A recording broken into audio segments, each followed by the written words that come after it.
Stephen, do Andrew. you fancy spending a quiet night inside number 9? Yeah, let's.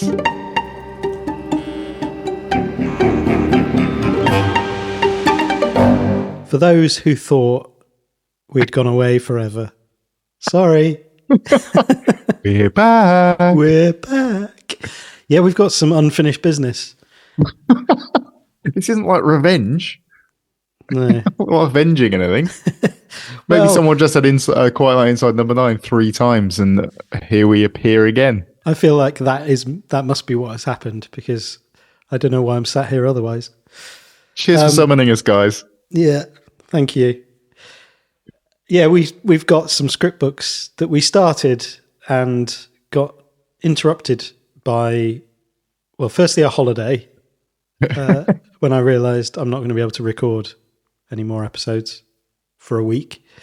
And then the new series, or the final series of Inside Number 9. How very rude of them. Yeah, it's very, very rude. And if we'd done it properly, it would have taken us perfectly to that, in that we had 2 weeks where we didn't record, and then the new series started. And yet, Ifs and buts. The wheels came off. And they've been rolling around all over the place over the past few months, I think. We've captured them, and we've screwed them back on. For this week, at least. Yes.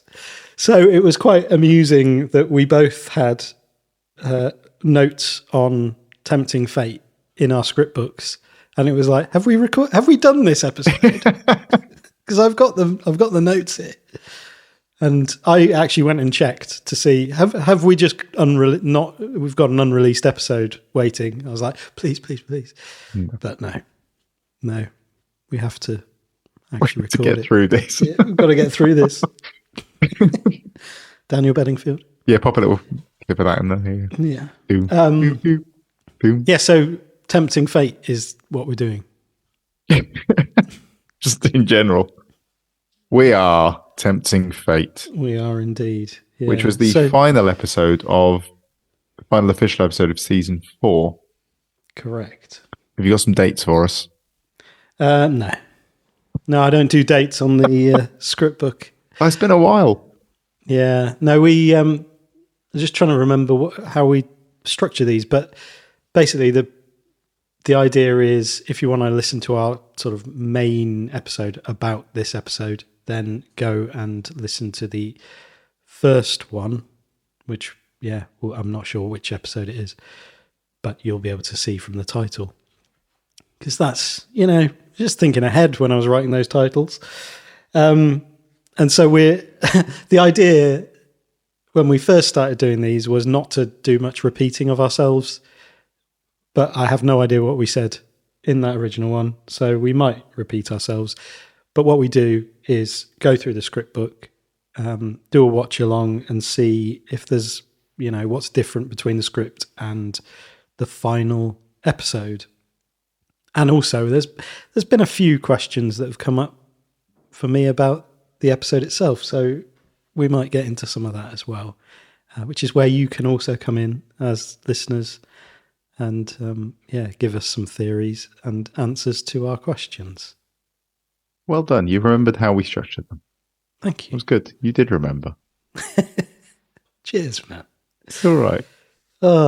So how was your rewatch with the script book experience? I embarrassingly think I've realised some things about this episode that I hadn't entirely understood the first or second time that we watched this. Have we done a second one on this? I don't think we have, actually. No, I don't think so. No. Not yet. Have we? I don't think so. No. Some things clicked into place. I don't know. It's a while since I watched it, regardless. So I might have understood everything first time around. But I had what I felt like an aha moment towards the end of it, which is ridiculous. Yeah. I enjoyed it. It's good. It's a good episode. It's a weird one with the idea of this hair that's been lurking around for all of these episodes up to this point suddenly gets its own little moment of limelight. It might explain why the universe of Inside Number 9 is quite so twisted and awful, the people living within it. Yes. Yes, it's a malevolent hair. Malevolent hair. Yeah. Could be a metal band, couldn't it? Good. Could be a description of some of the follicles on my body. Like growing out of spite. Yes. Stop it. A vicious follicle. Yeah. A malevolent hair. Malevolent hair. I wonder whether you forgot that you realized the thing that you didn't remember realizing, and that actually there's like a really good thing about this episode is you can watch it again and be surprised by the twist. That would be good. Maybe I did. I hope so. Because otherwise, what was I thinking? Well, that's what I was thinking, yeah. So what was the thing you didn't realize you realized? Right. The thing I didn't... I don't know. It was when Frank appears back again. Because when a little while back when we were talking about plodding on, a few weeks back, and we were trying to work out the ghosts. Last week, yeah. When we spoke about plodding on, we were trying to work out where the ghosts were. Mm. Yeah, when they were talking about there's ghosts in all of them, he said no, that there was only like 3 episodes or whatever, and we said this was one of them. But there's no ghost in this. There's a guy who didn't die. Did we say this was one? Yeah, we did. I'm pretty sure we did. And we missed Bernie Clifton. And we missed Bernie Clifton. Yeah, awful. Embarrassing. We're very bad at what we do. That makes me think that I hadn't twigged that he had wished to never die, which I think is a dreadful wish to have when you've just watched your own wife die, because the idea of having to watch other people die over and over again sounds like a horrendous thing to wish for. Yeah. Yeah. Because surely you don't want that. And being stuck at your age. Yeah. Forever. And you've only got £3.5 million to last eternity. I mean, he could work. I don't know how the state pension works if you're that age forever. Do you keep drawing it? Does anyone have any questions about this? Just keep going down the post office. Collecting your pension.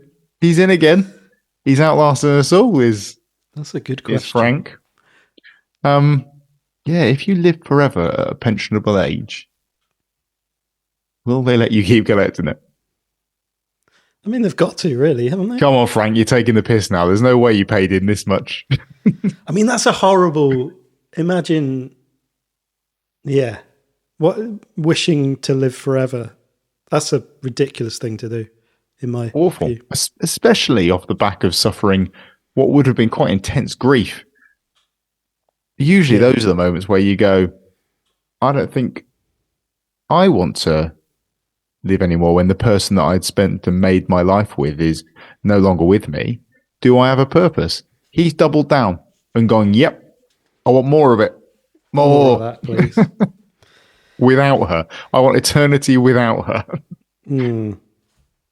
So yeah, that's an observation I had as a result of a realization I had.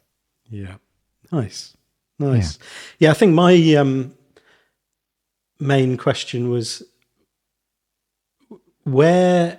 how many times has he tried to die, and where does this coffee table incident figure in that list of events?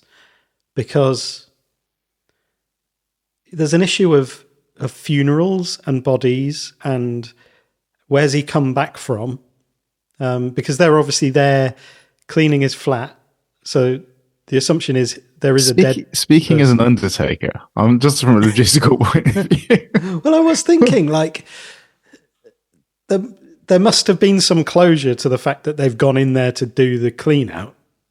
In that it's not just, oh, there's a smell, because they talk about the neighbours have been complaining about the smell for a long time. That's not reason enough to just be like, well, there is a smell, but we don't know where the guy is. But let's just clean his flat. Maybe a welfare check, maybe. Yeah. But so I had a similar question that was, I think, related to ghostness, and it turns out it wasn't. And I think that ended up answering the question, which was, I think, what seems to have happened is, so my question was around the hanging scene, because I took that as, well, he's hanged himself, he's died, oh, he's back. But what seems to have happened is he hanged himself recording himself doing that. Yeah. That failed due to his wish. So he's then put the hair away, hidden the VHS tape of that. Then all the stuff's happened with Keith, because Keith said that, so Keith at the very beginning said that he'd died by being pushed through a glass table. The other Nick and Maz didn't question that when they saw the video of him hanging himself. They didn't go, oh, hold on a minute, this is a bit odd, no, because I thought he died with the glass table. No, neither did I. Took that for granted. And then later on in the episode, Keith says that he killed him by shoving him through a glass table. So it must have been that after the hanging and him putting the video away, I assume to be found by someone later on. Don't put it in a safe, destroy it. He then goes down the line of the whole thing with Keith. Then he has his actual death, as far as they're concerned. Yeah. But no, that one didn't work either. And what do you think the time span is on the death and then him coming back to life? I don't know. He could have. Oh, you mean each time? Yeah, because one of the things is that he's covered in. He's got I think he's got injuries from the coffee table death, and he's one of the directions in the script book is he's like wearing a dirty suit, which would suggest he's come out of a grave or like maybe something like that. But then how's he got out? Well, yeah. I don't understand the logistics of this sort of folklore. I don't know. The description of him in the script book is far worse than we see him. He doesn't look too bad off when we see him, but the script book, he's basically flesh falling off of him, and you can see his chunks of skeleton sort of through his flesh, like it's horrendous. But actually, he just looks like a slightly beaten up old guy when you see Frank in the film scenes. Yeah. So I don't know. I don't know how long there was between his suicide attempt. Well, that one anyway. Whether there's like a whole spin-off series to be watched here. I think there is. Frank comically trying to off himself and none of it working. Well, be careful what you wish for, Frank. Yeah. Be a lesson to all of us. Yeah, okay. So let's go through the discrepancies. Anything that was different in the script book? There's a couple of details to start with in terms of timings that I noticed. Yeah, one of them was quite dramatically different and would probably mean a very different discovery, surely. The old lady who was either 18 weeks in the book, 18 months in the film version between her dying and being found. I mean, if she's just a pile of old lady porridge on the settee, well, it depends what the temperature's like. But speaking as a very previous undertaker, yes, yeah, I think 18 months. It's more guaranteed that you're going to find porridge. Okay. Not weeks. I mean, 18 weeks is a long time. 4.5 months. Would you turn into liquid in that time? It depends on the temperature of the environment, I would say. Oh. Depends if it's preserving you in any way. Bleak. That's bleak. Yeah. But maybe that was you sure after 18 weeks? Well, it depends on the temperature. Let's go months. Let's leave no doubt at all. Let's go months. And then it's a definite. We could go like, I don't know, 30 weeks. No, let's go 18 months. 18 months. I can't be bothered to change the number, so let's just change the word. The house also wasn't boarded up. It had a cool metal gate thing on it. It did, yeah. I've much preferred that to boarded. No, it was good. There was a phone number on the door, which I tried ringing earlier, just to check. Someone going, go away. Why are you phoning this number? Why are all these people? Yeah. No, I thought it would have stopped by now. Nothing, no one there. Did it ring? It didn't even ring, no. It was not a recognised number. Were you hoping for a little Easter egg? I was kind of hoping for...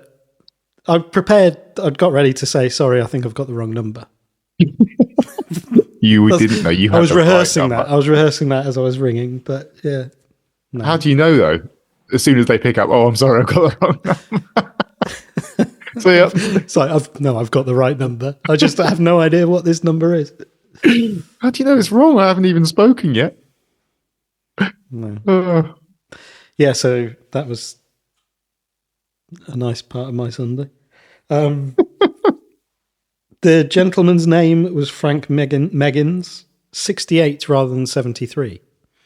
So a just 5-year pension, just collecting his pension. Eternally. Eternal. Frank Megan, eternal pensioner. Yeah. That's better, I suppose. That's a better age to be living forever than being older. 5 years younger. Bit more. At that point, yeah. Ability. 5 years. Probably, yeah. 5 years, I guess, might be quite dramatic. Yeah. Then there's a couple of... Actually, I haven't looked at the Insider's Guide, but I remember reading something around Maz being quite a useful, or what's her name, Waruchi Opia, or Apaya,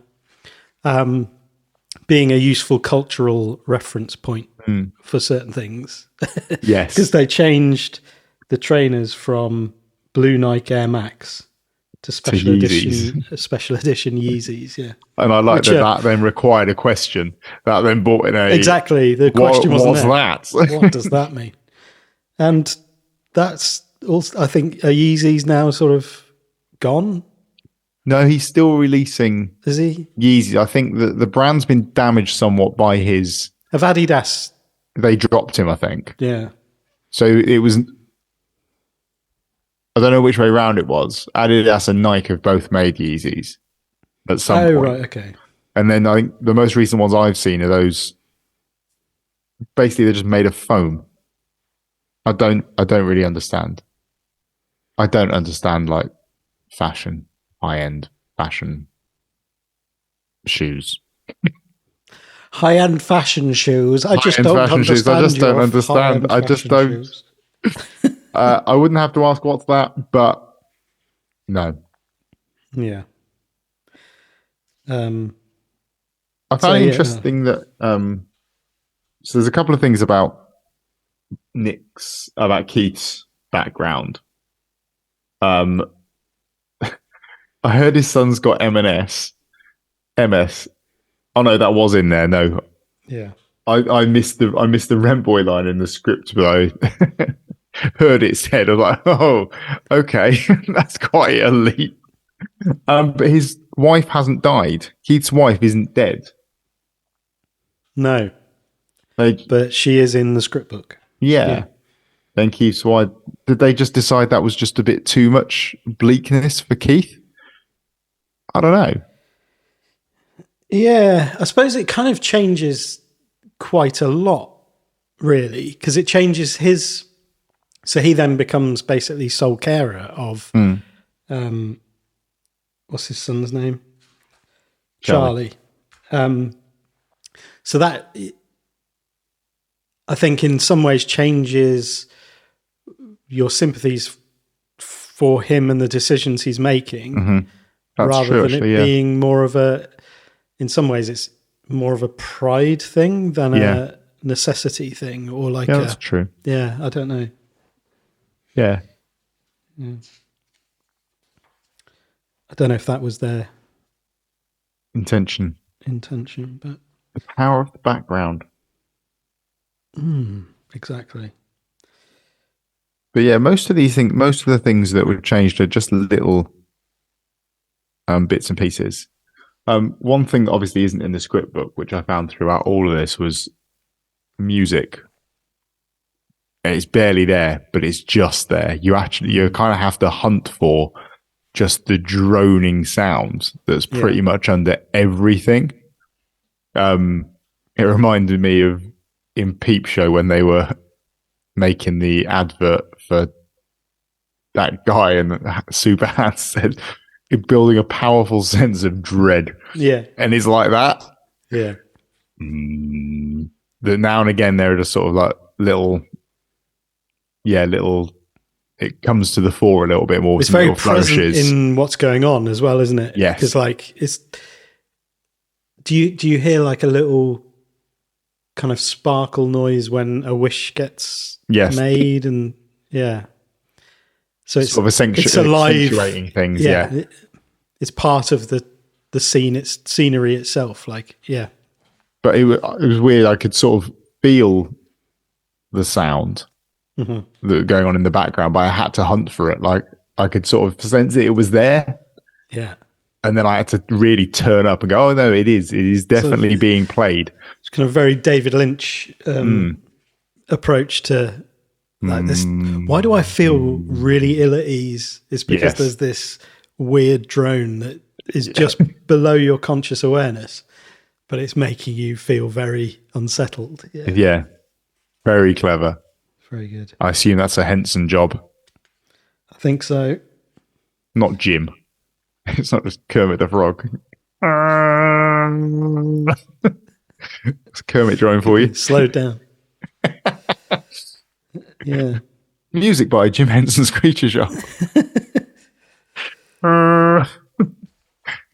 But yeah, I think you're right. Like, it's like little words changed, and one that I did note was when they're talking about the package. It says "Danger, do not open," and Nick says in the scripts he says "Should we open it?"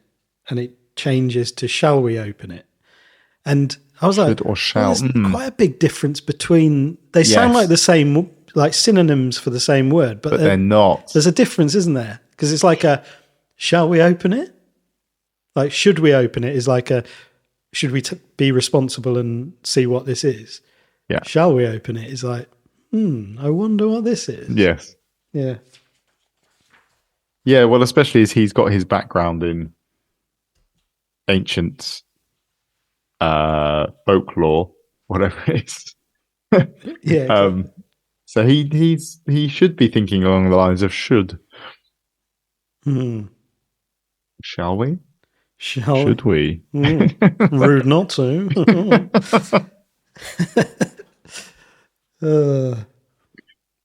Don't be squeamish. Became you can't be squeamish in this job.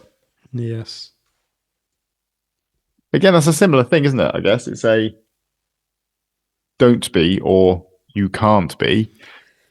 Yeah. Where's the intent? Is there intent that I think it does change stuff, doesn't it? It's really interesting even just seeing those changes because one of the things I had noticed was how quickly they set the scene of the fact that Maz is new to the job.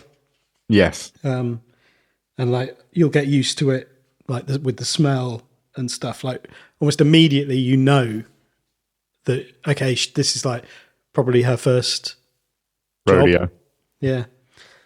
And it's things like that just make me appreciate their writing so much because it's without any exposition, it's all implicit and you just know, it's just fantastic. And I think that there was something that they they did that was quite subtle around that was when they find the Monopoly money or they find the bag under the floorboards, it says in the script that Maz reaches into the hole, but actually when it's filmed, obviously Nick is taking the lead on that because he's the experienced one. It wouldn't really make sense for her to be in there rooting around and stuff when actually she's kind of observing because it's her first go. So it's That's little really bits true. And pieces like that that just, should we redo that? Does it make more sense for him to be in that hole picking the stuff out? Yeah, of course it does. Yeah. Yeah, absolutely. Like attention to detail on the... And there's a few of those, and where lines have been switched to other people. Yeah, when they found the they've added in Maz, you go after they found the hair. They said they go looking for a video player to play the video. They've added in the line, Maz, you look in the... They tell her where to go and look for one. Whereas in the script, it's just sort of implied that she's going to go looking for one somewhere as well. Obviously, she does need that direction to go and look somewhere because she's new. I think I missed that, yeah. Because she's just stood there. I mean, it's actually a slightly funnier line, I think, because there, she is kind of referencing the fact it's an 80s thing. And I don't even know what this thing is. What is it? What am I? Where? What? Yeah, I love that. The 80s thing running through the whole thing. Some of it I was a little bit... VHS, 90s. Come on. Yeah, I mean... Into things the that thousands. outlived the 80s, yeah. Yeah, like Jack and Ori. I remember like Jack and Ori. I don't really remember watching Jack and Ori. I never watched it, but I knew what it was, I think. Yes. Yeah, but then is that because it's just a cultural... Maybe, yeah. Thing. That's just cultural capital that you're aware of. Maybe that's it, yeah. And they swapped out John Lewis with IKEA. Just to bring it down a notch. So you could, what's that? You pick up the hairs from IKEA. I mean, they'd be more expensive in John Lewis, wouldn't they? Do you reckon the hairs would be in IKEA? I don't know. Probably maybe not for sale, but you know how they put things out around, just ornaments and stuff, yeah, to make it look like a home. Fake books and laptops, all Swedish, always Swedish. Yeah. Yeah, I don't know. More relatable. Probably date better. And there's a big there's a cut line in Frank's video message where it says, if you find this package, I implore you, do not open it. Send it away, destroy it. But if, like me, you are unable to resist, then think carefully before you commit. And that's been taken out quite rightly, I think. Yes. Because his whole message is destroy it, get rid of it. Yes. Don't. But if you do, no. Don't even entertain it. Yeah. Gone. Yeah, I was about to say maybe it was a timing issue, but then they didn't write the ridiculously drawn out Rube Goldberg machine that was Maz's death. So no, if they wanted to look for time. And one of the things they could have done is like brought that cut into the video itself, and because he could have gone back in and edited it. It was like, no, seriously, just don't do that. Yeah. Originally, I had that little caveat. Yeah, I said something I really shouldn't have said before.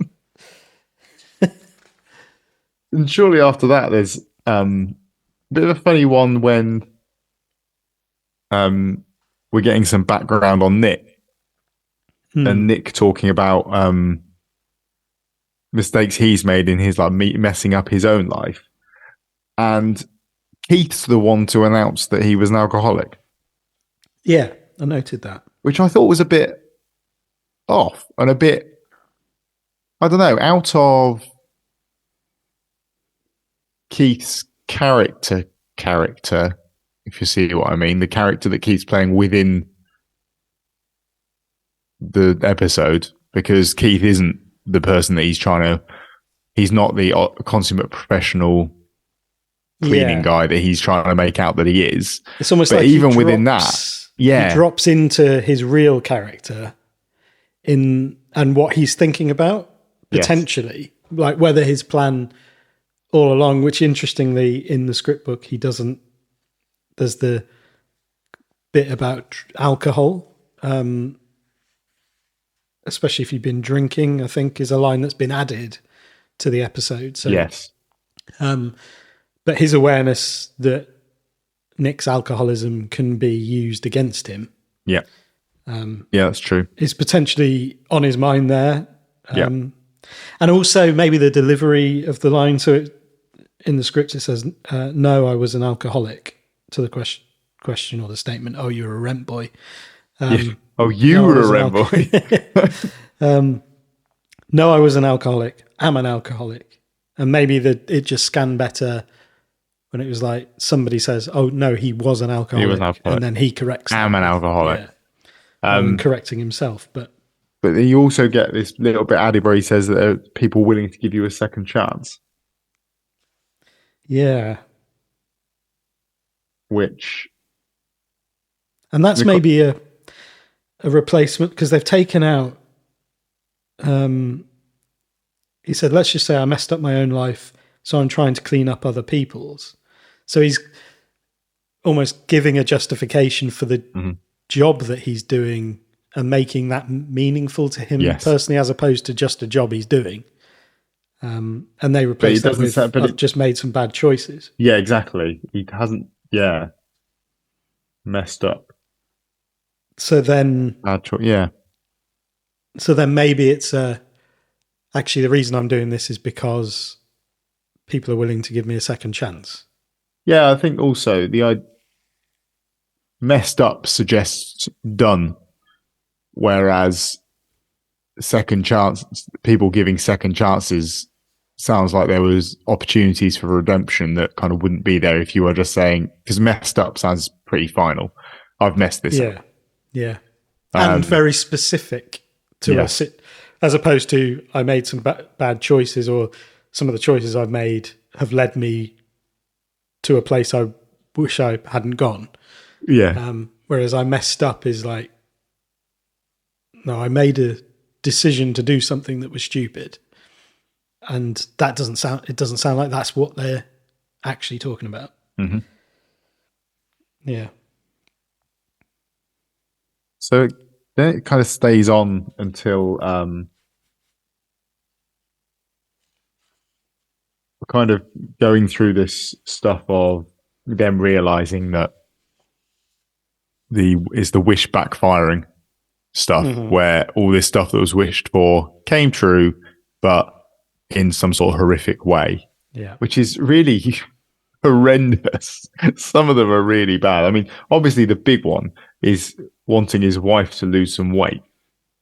So she gets cancer, withers away, and dies. Horrific. Absolutely.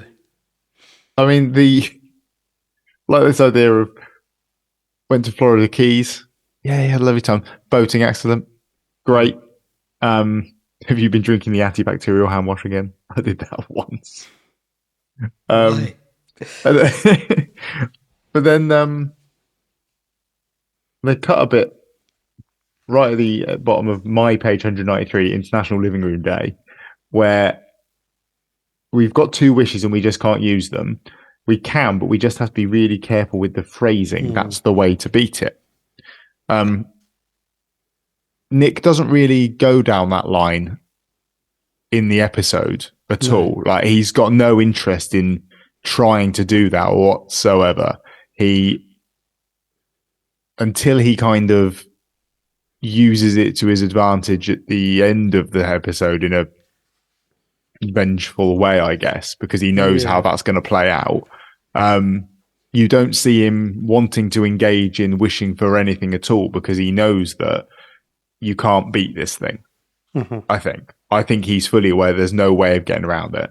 I think so. Yeah. And I think that cut is in keeping with the, if you're like me, if Yeah, like me, back to the you're video, unable the hanging to, video. Yeah. Just and no. it's like, No, yeah, no, no, no, no, actually, no. Don't get involved. there's no way, there is no way to beat this. So however carefully you think about it, however much consideration you put into the phrasing, you will never get it right. There Can't will beat the always be. hair. You can't beat the hair. You can't beat it.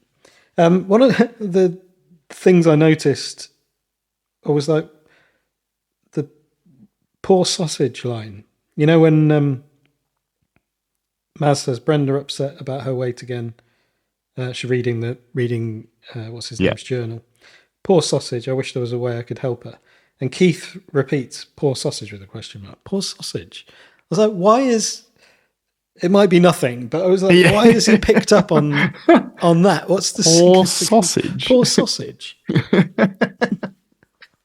So it just made me laugh. The fact that Like, it's clearly a little pet name. It's like a term of endearment for her. Poor Why are sausage. you going in on that? yeah, because it's showing like he does care about the fact that she's upset about her weight.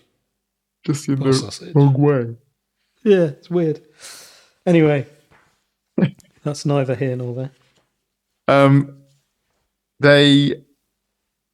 What's not directed is Keith getting a message on his phone from Charlie. Just to add in a bit of reminding us that Charlie is a thing that's creating motivations and explaining some behavior. Exactly. And so now all the money stuff sort of kicks off. Maz talking about claiming for a Happy Meal. What? Yeah. She claiming what? Claiming what? VAT back on her Happy Meal? That's what I was trying to work. Like, what's she claiming? Do you pay VAT on a Against- Happy Meal? Do you pay VAT? I guess it's not clothes. Kids' meals probably do have VAT charged on them. I have no idea. Although that depends on if it's takeaway or eat in. I don't know. But even then, what? No. Weird line. Just to say that you can, I'm not sure you can compare fake to the inland revenue, which I think you can. I think if you earn money, they will get some of it. They will find a way. I like the £93,000 specific. Always be specific. It's important. She thought that through. Wish for a Garibaldi.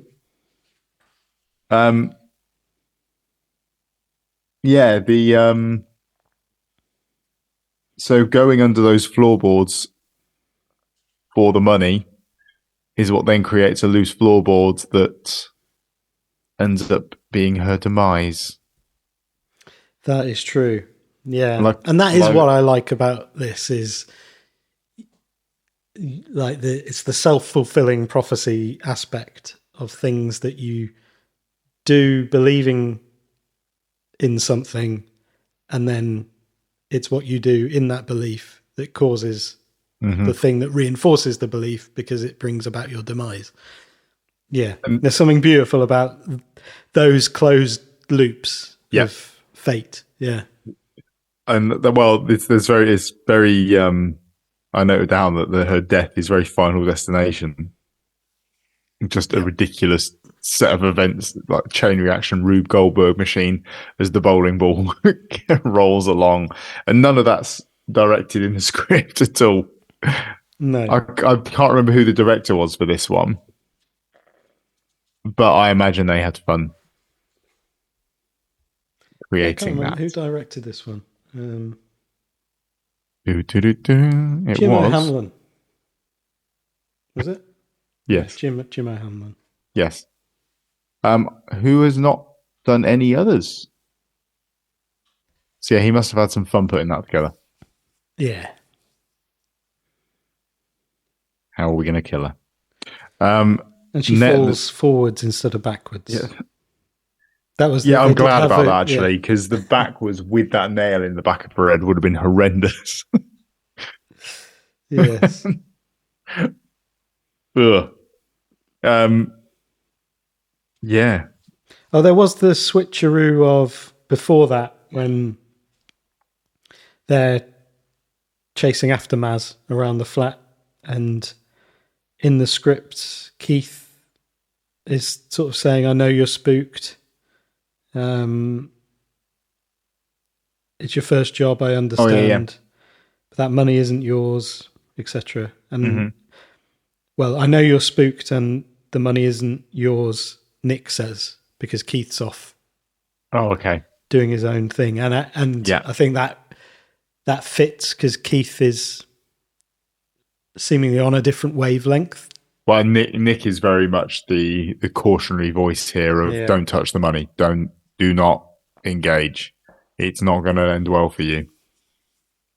Yeah, and his motive is folklore driven as opposed to Keith, who is more greed driven, I think. Yes. Yeah, greed driven beneath the facade of being sensible and being professional. Yes. Although they stuffs money into his jacket. They change what the money is for. Because rather than it being for a year's care for Charlie, it just becomes for his operation. Which again, maybe, I don't know if that would be linked to his dead wife. If his wife's dead, then maybe he needs carers that are going to,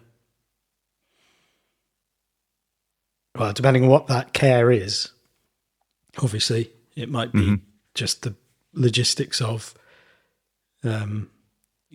medical expenses and things like that.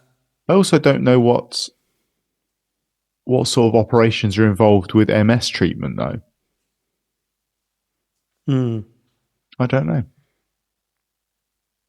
It's the sort of thing where I would expect it more likely that there's just ongoing care expenses involved rather than surgery. So, a strange switch, that one. Yeah, which could be he's just bullshitting. Yeah, maybe. This is I'll spend it on that. It's fine. Yeah, if I say the money's for that, then you're not going to question that, but you're going to feel like that is something that you should give the money up for. Or I'm massively wrong because I don't know an awful lot about medical care for multiple sclerosis. Or that. I'm willing to be corrected. It's good of you. Thank you. I'm not being corrected on the end of Control Oscope. Come at me, you lot. They're coming at you in your dreams, aren't they? You're constantly imagining scenarios where people... No, because that would suggest that I lack that's all you think about. Conviction in it.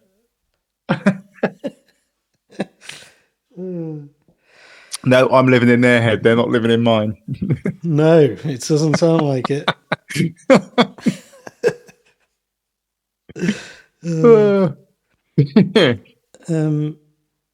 Yes, and then these old properties... Trouble with these old properties is they're death traps, especially if you've been drinking. Oh, what a nasty man. So yeah, he then talks to us about what has happened. Actually, there was one thing back a bit actually before, rather than what are you doing? He specifically says, what have you got there? Which, again... That's when Keith's stuffing money into his jacket. Yes. Yeah. It's not what are you doing, it's what have you got? You know what it is. You know what he's got. And you know exactly what he's doing with it. You don't need to I love that. And he's like, we've got to do the protocol of like taking it. So by stuffing it into your pockets. Okay, now I can see. Yeah.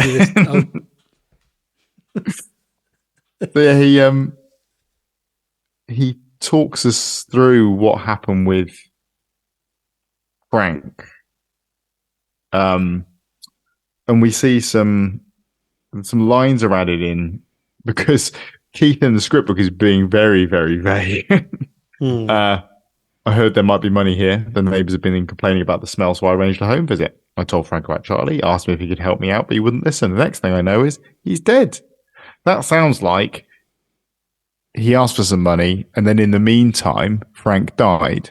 That's true. Maybe that was too vague. So they had to add in, we argued, I lost my temper. The next thing I know, he's dead. And there's also, and it's nothing to do with your stupid wishes. Yeah, and that's like so you see, I've got the explanation here. Yeah. It's got nothing to do with your stupid wishes. Yeah. But that was all assuming that Frank was dead. Frank's not dead.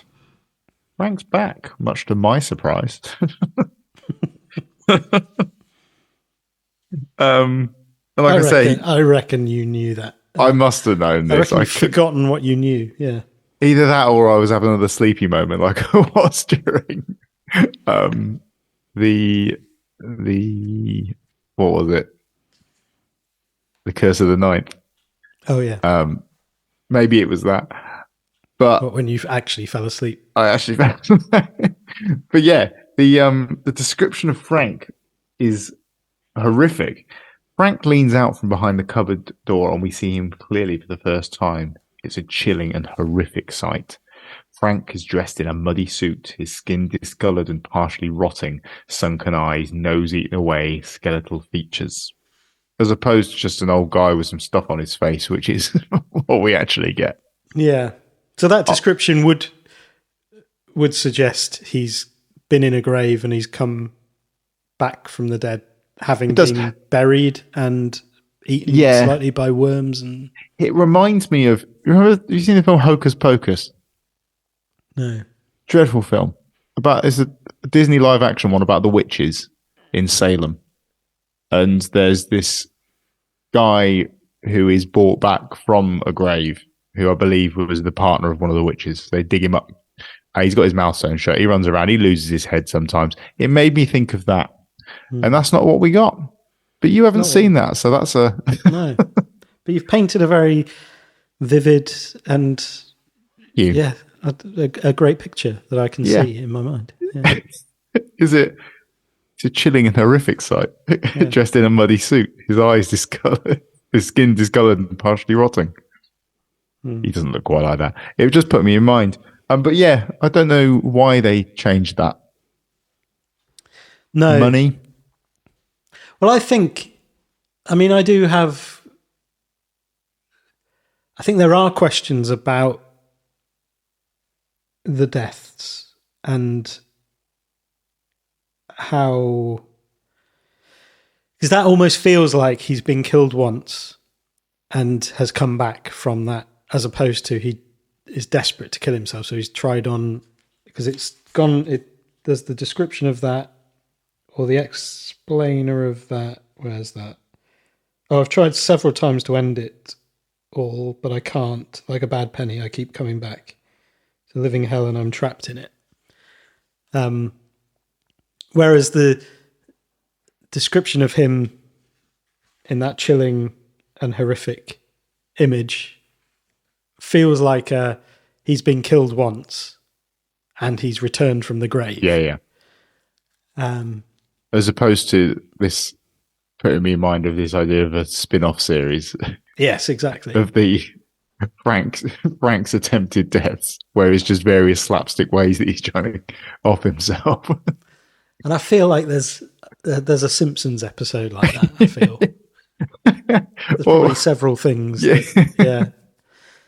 And there's this suggestion that, and I think it's, this is cut. So I could help you, Frank, Keith says. Keith gives him the money back in a kind of genuine, here, this is yours. But he says, I could help you, Frank. I could wish for you to finally have some peace. A selfless act, a good deed. And then Frank says, I suppose if you wished it, that would be very kind. Thank you. The statue is in the other room. I'll just go and get it. So there's this whole, and maybe this is consistent with that, if we word things correctly, or like be careful how you say things and you can actually get what you want out of it. That's cut out of this. And like this idea of, well, a good deed, if it's a selfless deed, etc. I think that's really pushing it. I think when this thing goes to such lengths to twist your words and twist your desires, to if this thing is taking a wish for his wife to lose weight, to eat her away with cancer, then come on. I don't think it's really going to go, oh, it's for someone else. That's fine. Yeah. I don't think that's kind of how this is going to work. And that goes completely against Keith's character in this sense as well. Because, I mean, there's the question of, is there ever such a thing as a truly selfless deed in that sense? Which is another question for another day, maybe. But yeah, it becomes really messy if you enter this realm of like subjective interpretation from the wishing system. Is when Frank was wishing for his wife to lose weight, is it because actually he'd prefer it if she was not as overweight? Is it actually for his benefit that he wants to lose some weight? Is that why he said repeated poor sausage? He's like, maybe you didn't care about. No, maybe. Yeah. I don't know. Yeah, maybe that's the answer to that. Poor sausage. Poor sausage. You didn't think she was a poor sausage. You just wanted her to be thinner. Yeah.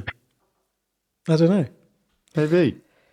And then this all gets a bit kind of messy at the end here in terms of following along what's going on with the script and who's saying what. And because Nick's in the other room and wakes up, or has woken up. And I don't think this follows exactly. It doesn't really make much of a difference though, because the same brutal ending still happens. So Nick has got hold of the hair. What do you think he has wished for? Because we're not told that, are we? We're not. Is it? But he says, "I wished it for you, Keith. It's what you deserve." So, has he wished that Charlie can walk again? Yeah, and Charlie being able to walk has resulted in Charlie walking to this place upstairs to see Dad, which would suggest he wished that ages ago. Which I guess so. I guess he might have done. But then why would he have wished it in anything other? I mean, this, bearing in mind that he has spent this whole time going, do not wish for anything because the outcome is going to be awful. He knows that by wishing for this is a revenge move, surely. Although in the context of that, if they were in that good deed mentality when they were writing it, and because is the line cut where Nick says, "I did it, Keith. I did it for you." Keith says, "Did what?" Nick says, "It's going to be all right." I don't think that Nick at any point truly believes.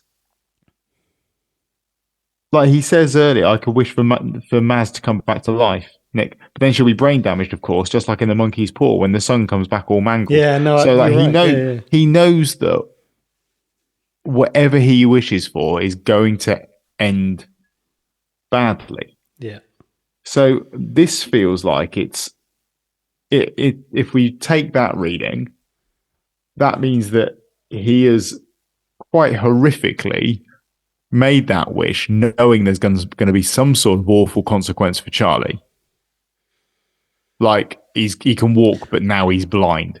Which then makes you think he could only have made that wish, especially if he's got the hair in his hand at this point. He could only have made that wish having been attached to the radiator or whatever's. But then how's Charlie got there? Yeah, I don't know, and I don't like I don't like the idea that he would make a wish around the kid, knowing that there is going to be something awful for the kid that comes out of that. And it turns out there is. He gets blown up in the house along with everyone else. Maybe he's just made some bad choices. He has made a bad choice.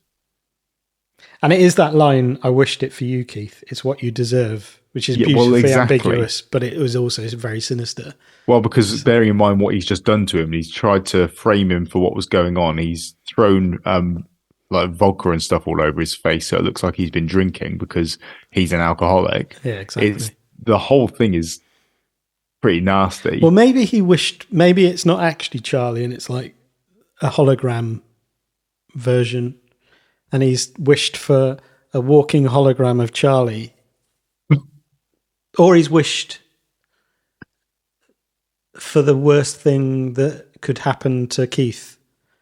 I wish something bad would happen to Keith. Which has also backfired on him because he's ended up blown up as well. Like, yeah. And yes, the bad thing has happened. So that works, I guess. What you're saying, he didn't specifically go for the kid. But then he does say, I wished it for you, Keith. Yeah.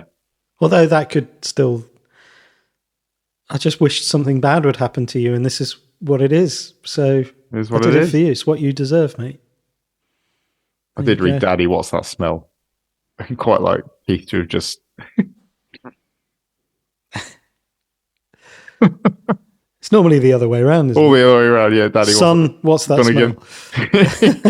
Stinks.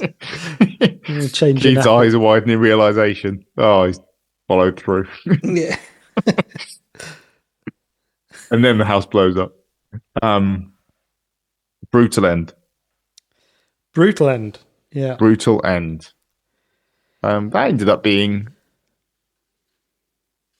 more than I thought it would be, as these things often do we start talking about them. Yeah. Especially that bit there at the end with, yeah. Why would he do that? A couple of questions there, yeah. Be good to get people's thoughts on that, I think. I think it would. Yeah. I do, one of the abiding thoughts I had throughout it was this job is painful because they are not they're not doing anything. Like, they've got a lot of stuff to clean through and get rid of and sort out, and as well as looking for his probate. Exactly, yeah. And it's that moment where the rat is hanging on the door in the bag, and it's like, that's a tiny part of a huge operation that you're involved in as just three people. That's the thing as well. If you've got a hoarder, you wouldn't know what necessarily has value. You've got quite a lot riding on some decisions you're making there about clear out. If you're trying to potentially try and sort out a will that needs to be executed, and there's stuff in there that could need to be divvied up as part of that. Some of it's trash. I mean, maybe Nick's wish was, I wish this job was easier. And then the place blows up and it's like, yeah, that's done it. That's fine. Job done. I did it, Keith. I did it for you. I did it for you, Keith. I know how much you need to get home to you. But yeah. Oh. I don't know. Yeah, so if you do have any thoughts on this episode and anything we've been talking about, then please do get in touch. Via email, I think, is the best place nowadays, because I don't spend any time on Twitter anymore, I'm afraid. No. So do send us an email, aquietnightinsideno9@gmail.com. Please don't sign us up to any more Royal Caribbean cruises. It's really annoying. Whoever is doing that is really irritating. I've got an email. What's it about this time? Oh, another cruise. Cheers, guys. Yeah. It's not big or clever. Whoever's doing that, grow up. They did it for us. I did it for you. I know you just sound like you could do with a cruise. I wish I was aware of more cruise holidays. I didn't mean it's come in the form of junk mail. Do you know the problem with talking about this now is people are just going to be signing us up to all sorts of things. And if you do that, we will never be able to get to anyone's emails. Make a choice. What's better for you? Preemptive grow up. YouTube might be a good place. Yep. As well. Yeah, leave a comment there. As I said, I mean, you can drop us a message on Twitter at AQNIN9. But as I say, I just don't go there. Don't get involved. No, I've kind of moved over to Blue Sky. Do we need Threads a little bit, but Threads is no better. Just people saying how much better it is than Twitter. I think that's stopped now. I did. People stop that. They've realised that it's not. Yeah. Oh, this is run by a megalomaniac as well. Too. Oh, okay, cool. Yeah. Oh, maybe we'll set up a AQNIN at 9 at Blue Sky at some point. Yeah. Maybe. Not promised anything. Yeah, and if you fancy dropping us, I feel bad about, dropping the PayPal link on this one because we're so sporadic with our episodes. But if you have enjoyed our episodes in the past and would like to say thank you for those, then you can, drop us a message, drop us some money, some financial support to keep the whole thing going, to cover hosting costs and all that kind of thing. There'll be a link in the show notes. Thank you. And we really appreciate that, yeah. Right. Anything else to say? I don't think so. No. So we'll do Deadline next. Next. It does come next. Yeah. Maybe next week. I want to get into it. I want to get back into this. It's a rhythm. Yeah, we need a rhythm. It's all about the rhythm. Yeah. Cool. Well, have a good week. Speak to you next week. Bye-bye. Bye-bye.